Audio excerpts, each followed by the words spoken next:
Fareed, thanks for joining us. So President Trump called the meeting extremely productive. He definitely tried to put a positive spin on, let's be frank, he was trying to bring peace and end a war. I mean, there's nothing wrong about his goal, but it does appear that there really wasn't anything concrete achieved. No ceasefire, no sanctions relief or sanctions imposed. We don't really know where we are other than Putin got himself a summit in Alaska. What do you make of what we just saw? Yeah, I think you have it right, Jake. Look, the atmospherics of the entire summit was somewhat cringeworthy. The fact that Putin was being welcomed on American soil, the fact that Trump gave him literally a red carpet treatment, the kind he has rarely given to any, Democratic ally of the United States. You can tell that Trump thinks Putin is an equal, is this big shot on the world stage, and he's been treated by the rest of the West as a kind of pariah. I mean, he can't go to Europe because he'd be arrested. And so there was a lot of the atmospherics that were cringeworthy.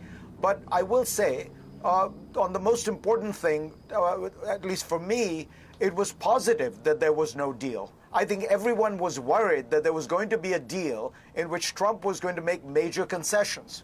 I don't think anyone thought Putin was going to make any concessions. The fear was that Donald Trump was going to cave in various ways, sell out Ukraine, sell out the Europeans, and he didn't do that. And so I think, I'm at least relieved. Now, when you watch it, what you saw was Putin had clearly decided his strategy was he was going to make no substantive concessions of any kind, but he was going to really amp up the flattery of Trump. So he says if Trump had been president, there would have been no war, which is easy for him to say now. Trump should get the Nobel Prize. He's amazing. All that, is cheap and easy rhetoric for Putin, but he laid that on thick. But at the end of the day, he made no concessions. So Trump comes back empty-handed, but, in a way, better to come back empty-handed than to have given away, a quarter of Ukraine. Right, and I'm sure that there are a lot of people breathing easy in Ukraine because of that.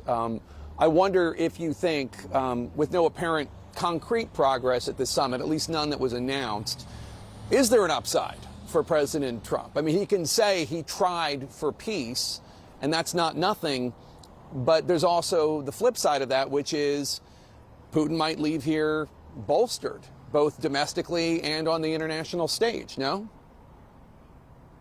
Well, Putin has gotten a lot in the sense that he got the recognition, he got the stage, he got the invitation to the United States. He also got the delay of all kinds of new sanctions that Trump had threatened. Remember, Trump had set deadlines, and he said if there isn't a ceasefire, Putin doesn't agree to these terms, there will be consequences, there will be severe consequences.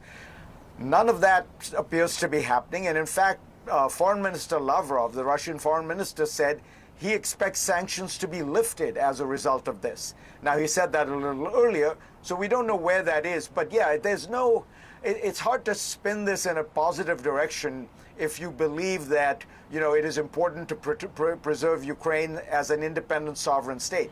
But it wasn't a disaster. And again, I will give Donald Trump credit for this, that presumably Putin stuck to his guns and Trump didn't concede. It's possible there is some framework that was discussed that he now needs to take to the Ukrainians and the Europeans, but Donald Trump tends to be fairly indiscreet.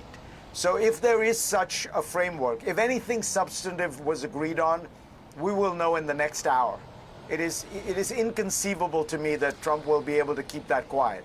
He will feel the urge to boast. So the fact that at least so far we haven't heard much leads me to your conclusion that, really at the end of the day, there's nothing to show for. Right. I mean, he did say, just to quote him, many points were agreed to. There are just a very few that are left. Some are not that significant. One is probably the most significant. Well, we have a very good chance of getting there. We didn't get there, but we have a very good chance of getting there. I assume we all here on the panel think that one that's the most significant would be the ceasefire. But President Trump also said that he's now going to call NATO leaders and Ukrainian President Zelensky What do you see happening next? President Trump did talk about they would talk soon and probably would see each other again soon. There was some idea floating that the next summit might even be in Moscow, although he acknowledged he'd get a little heat on that one, although he didn't say no. What do you think happens next, and what message would it send if Trump were to go to Moscow for the next summit? Well, that would be a terrible idea, because the entire way that Trump has handled these negotiations from the start has been to make preemptive concessions to the Russians before the negotiations began. Remember, what are Putin's main demands? He wants to keep all of Ukraine that he has conquered. In fact, he wants a bit more. Trump initially basically conceded that, Pete Hegseth as well. He wanted that NATO guarantee that Ukraine will not be a member of NATO. Trump has said that's going to happen. He wanted to be sure there would be no American troops on Ukrainian soil. Trump has said that. Then he gives him the summit in the U.S. The next thing would be to give him a summit where he can play host and peacemaker. But we've gotten nothing back from Putin. And it's been a series of unilateral concessions to Putin, and it's not clear yet what the United States, the West, is getting. So I'm all for making a deal. I'm all for compromise. I'm all for ending the war. But the strategy of preemptive concessions to Vladimir Putin has never worked in the past, and is unlikely to work now. What we need is pressure on Putin, military pressure through military aid to Ukraine. That's what will get his attention. Fareed Zakaria, thank you so much. Anderson, back to you in D.C. Jake, thanks a lot. Here with me now is Leon Panetta. He served as former defense secretary and former CIA director under President Obama, and he was President Clinton's chief of staff. Secretary Panetta, I mean, you have seen a lot of these kind of global world leader meetings, these kind of summits. Did anything come out of this? Have you seen one quite like this? Look, Anderson, I think the fundamental test for this summit was pretty clear, that the president had to get a ceasefire. That's at the top of the list. And he himself said he needed to get a ceasefire. And that they ultimately, if they got a ceasefire, they would then establish a negotiation between Ukraine and Russia to work out the issues on territory and on security. That would have been a successful summit. That did not happen. There was no deal. There was no there. There was no ceasefire. So it's pretty hard for me to understand just exactly what was the purpose of this summit, because whatever I thought was the fundamental test of success was not achieved. In fact, I want to play something the president said Wednesday when asked by a reporter about what would happen if this was not a successful summit. Let's just play that. Will Russia face any consequences if Vladimir Putin does not agree to stop the war after your meeting on Friday? Yes, they will. Yeah. What will the consequences there will be be? consequences. Sanctions, tariffs? There will be, I don't have to say, there will be very severe consequences. Secretary Panetta, we certainly did not hear on that stage when the president was face to face with Vladimir Putin anything about any kind of consequences or any kind of failure. He's certainly not characterizing it as a failure. He did say, there's not a deal until there's a deal. He said some progress was made. I mean, is he now in a position where he just ignores, his promise on Wednesday that there would be severe consequences? Does he just ignore that? What do you do if you're president of the United States now?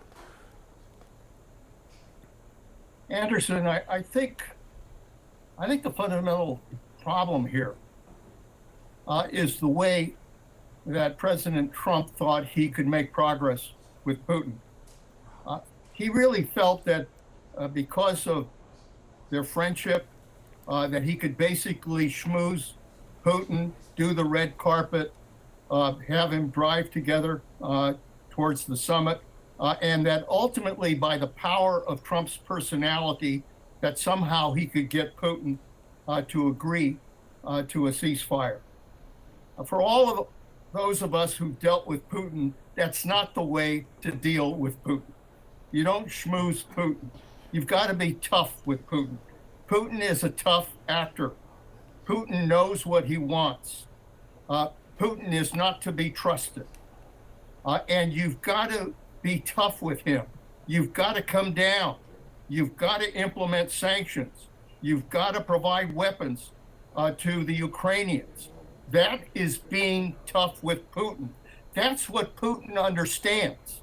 It's the power of force. And Trump somehow thinks that he doesn't have to resort to that kind of tough action and that he can do it through the power of his personality. And frankly, that's not working.